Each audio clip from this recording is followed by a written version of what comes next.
Out the street along these retail would survive. So if you were to switch it to live, work, residential, fronting onto the creek, I think that would have a better chance of actually coming into being. So that's why I didn't really tag it. I thought it was too much. I like this one. I didn't tag it. It was, to me, not. I agree with everyone about the creek. This has got to be. I kind of object to when people use clip art in a design competition. So I didn't tag any of them that used unoriginal images. And there were a couple of little marketing imagey kind of things on this one. So the creek wasn't their design. That looks like, where is it? The Shakespeare Festival? Ashland Gorge. Isn't that design Ashland? It looks like Ashland's Creek. The bottom one looks like Awesome. it was a bit. That's what I was saying. And so that's not anything to do with the content. It's more just as a designer, I'm taking a stand against well, like, you know, the purple cow mentality. Well, it looks like something you know about already, but a little different. And I disapproved of that methodology. I don't know what people think of traffic circles, and I'm not sure what I do. But I thought this was one of the few that really kind of addressed a potential traffic solution that could actually happen and might actually make a difference. Greenways connecting the east and west sides. Yeah, it was kind of generic, but you know, living here and cycling through town, walking through town a lot. It got through a lot of national parking lots and other places. And I appreciated that they did that. I liked the traffic circle concept. I didn't tag it because I just didn't think the geometry was even close to working. And I would have loved to see something a little less pedantic in the geometry of those traffic circles. They look like, you know, Baroque ellipse. I just don't see how you can get even a festival. No, it's like, someone's only thinking down the box. I like that. The thing about the roundabouts that didn't appeal to me very much was there was no place that they created. It looks like a place when you're, you know, from this view, but if you're up here inside the landscaping, this is parking lot, landscaping. It doesn't have that sense of an outdoor room that I think other options do have, which would be handled better. Most discussions here are about push the buildings back and put a lot of trees in front. Kind of a knee-jerk reaction. This competition brings out a whole bunch of changes, or a bunch of new ideas or balance of ideas about dialogue between landscape and whether it is Point of order, I think that would be a great comment to be put up on this. Looking at the city parking lots, and it seemed like they took a stab at those, even though they improved it. But Yeah, actually, I wanted to take this board. What was the other one called? Red on it? That scared me. This was white ball county. I wanted to put those two into one board. Oh, that board. That's what this is missing. It's all the good ideas. yeah, exactly. Don't get about it. Ned and I were talking on the front of one of these boards about automated parking. That's several adventures out there competing to get these automated parking. Actually, they're here in Michigan already, where basically you pull into do a like little cardboard, slide your wave your token or slide your driver's license or something, and your car, and it disappears, and it's trundled up to a little box and stuck in it. Well, way to approach it. Put a green lipstick on a patrolman kid. Kind of. Suburbia in a 40-green dress. I agree. I love the green parking garage. They actually lined it with retail, the ground floor. Yeah. Things I didn't like though was the idea of elevation.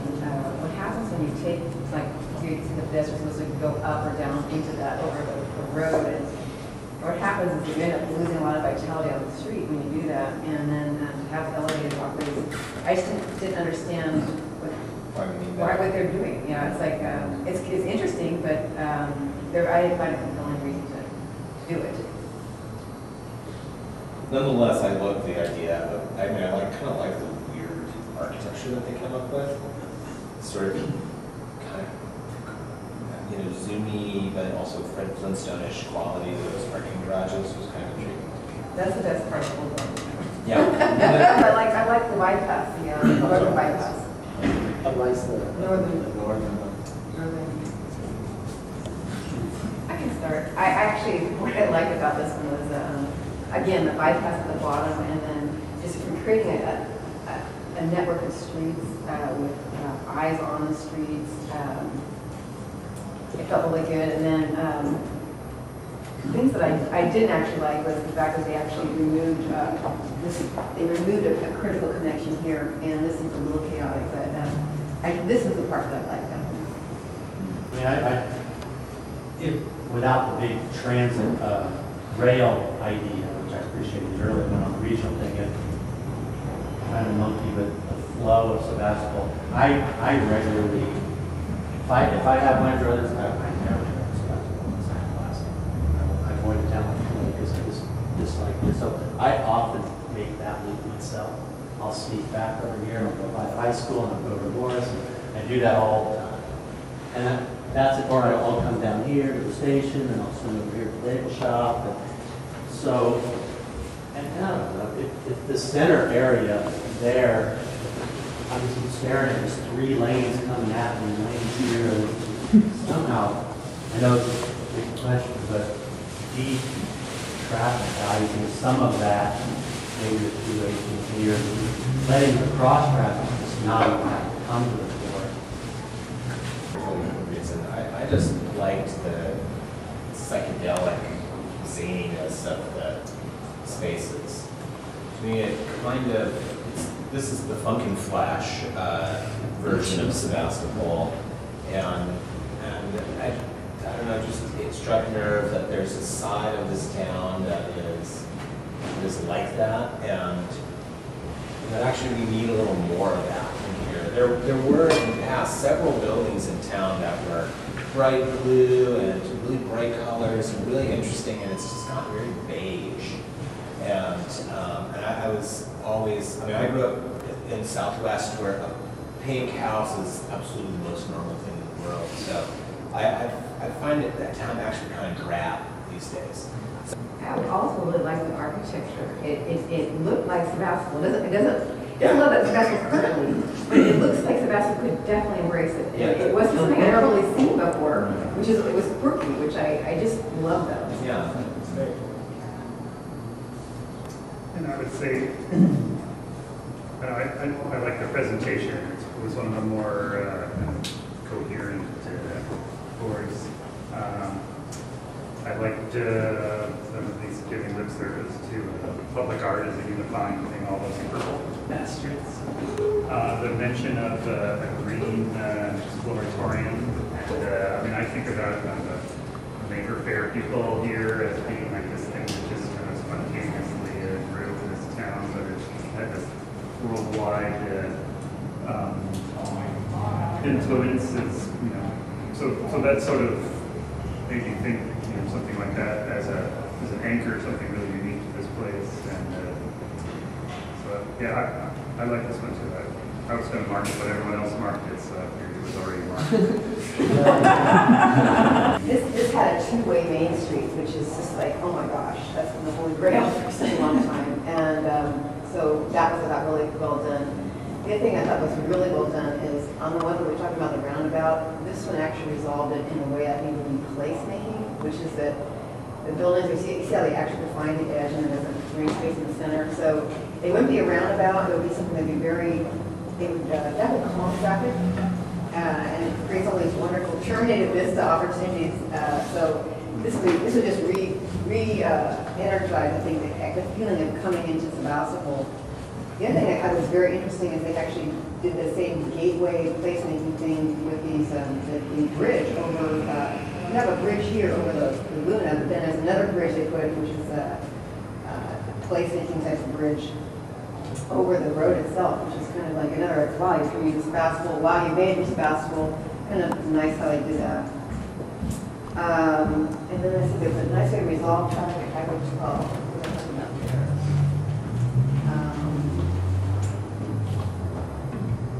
Anyway. Not sure what that, I'll think about it later. Well, I totally agree with Lois. That's one of the reasons why I tagged it too. The town suffers from this being divided into quadrants, and this really the south side, north side bicycle connection looking through the Laguna, I thought was great. Getting everyone over more toward the Laguna instead. I hate riding on Morris, or even walking on Morris, and this provided a whole different way that wasn't terribly out of the way, and it would be just beautiful out on that side of town. And that I know there's trails out there, but they're not good trails. But this could be. That was the main thing I liked. I liked the other things that you were talking about. I also liked that intersection of 12 and 116 at limit at least. And I thought, well, between the two-way Main Street and that squared off Plaza, that would make this kind of traffic nightmare. And I'm okay with that. I mean, all good places have terrible traffic, all have terrible parking, and this would make it pretty impossible to get in and out of here. And I'm fine with that. Because I think that, like Brock avoids it, I'm glad you do. If you are going to Forestville, go up to Guerneville Road. And if you're going to try and get down, then go down that way. I'm all for getting rid of the cut-through traffic, and that's really, this is nothing to local traffic. It makes local traffic great. It's the regional traffic that would be impacted, and I'm not that concerned about the regional traffic. But I do like, it's very conventional. It's a little like what we said before that makes like 7 or 8 nice ideas that are hard to hate. It's very similar to that. It isn't that bold or innovative. It's just really nice, beautiful, and very well placed ideas. Other comments? I mean, I didn't get that. I this angle, kind of that big sweep of the Laguna interface and the creek shape, their attempt at trying to the comments earlier about, I think they're totally right. It's actually nice to be behind the community center in that zone. I'm scrolling, terrible trails, but it would have been a much nicer deal if there was a way to get over 12, like they're proposing suspension of the bridge. Kind of like a bridge over Reading, kind of that pavings on it. It would be it'd be friendlier as a bikeable, walkable space that allows you to get out that and just move around the city on that side. Yeah, because people that commute to Forestville right now, they snake up around the, where we walked yesterday, where all the scandals all over the trail, and have to make really awkward little turns, and it's actually kind of dangerous for a cycling commuter who's probably clipped in, and it's just very awkward pedestrian-bike interface. It's not good. And then you're on Morris, which is a terrible road and a bad road for biking because it's wide, but you're confronted with cars and big trucks, fewer now that the cement plant is shut down. It's just interesting that each of them kind of has its one little signature move that start pulling them apart and compositing back together a grab bag of good ideas. That's sort of how cities really work, right? A million different, probably totally emotionally driven decisions. I agree with Curt, the planners' visions usually don't get the objectives that we think they're going to get. Take a break in a moment, but before we do that, I want to check, do any requests or thought, or any requests for how we bring up a curated set of these nine? As an outsider, I don't know if you could do much better than this as criteria for a great event. So that would just be a suggestion. you have these kinds of things, right? And then the jurors usually throw these away and go for the most provocative winners. It would be unique if we actually made a little matrix, right? And sort of had each of the boards up here and gave them a 1 through 10 score on each one of these things and see how they kind of scored. That would be more like the government contract approach to winning. And I wonder if anybody, I mean, I'm a professor and I grade a lot of these kinds of projects with my students. And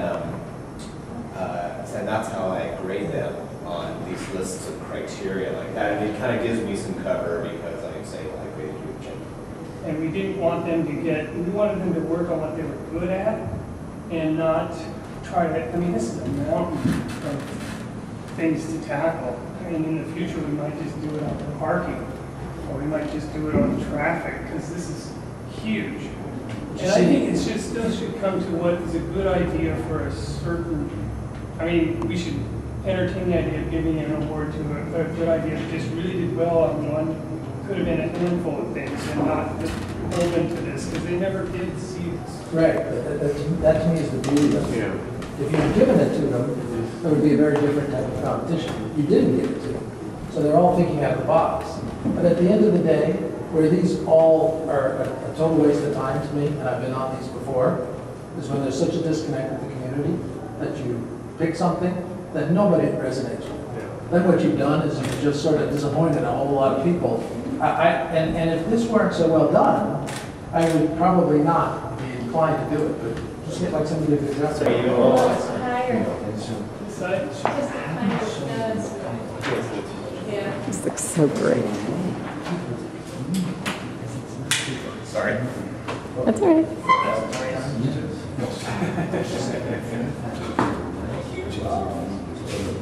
One more. Right.